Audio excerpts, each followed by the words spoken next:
নতুন সরকার দায়িত্ব নিতে যাচ্ছে।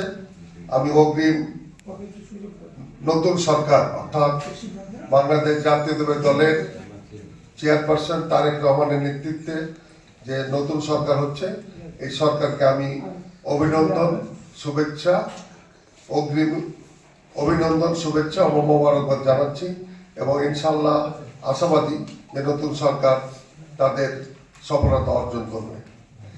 আজকে আপনাদের সামনে আমরা কিছু বলতে চাই। আমরা লক্ষ্য করছি আমাদের ব্যবসা বাণিজ্য পবিত্র মাহে রমজান মাস আর ৩-৪ দিন পরে, কিন্তু আমরা লক্ষ্য করছি যে এই পবিত্র রমজান মাসকে কেন্দ্র করে অতীতের নাই কিছু কিছু ব্যবসায়ী দ্রব্যমূল্য যে ঊর্ধ্বগতির অবস্থা সৃষ্টি করেছে, এটি আমাদের জন্য, সাধারণ মানুষের জন্য অত্যন্ত কষ্টদায়ক এবং আমাদের ব্যবসায়ীদের জন্য এটা কল্যাণময় নয়।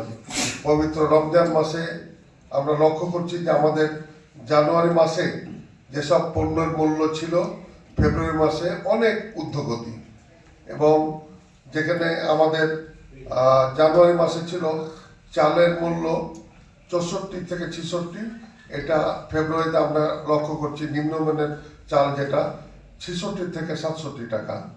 আমরা লক্ষ্য করছি সুগন্ধি চাউল যেটা 125 থেকে 30 টাকা ছিল, এটা প্রায় 128 থেকে 35 টাকা ঊর্ধ্বগতি।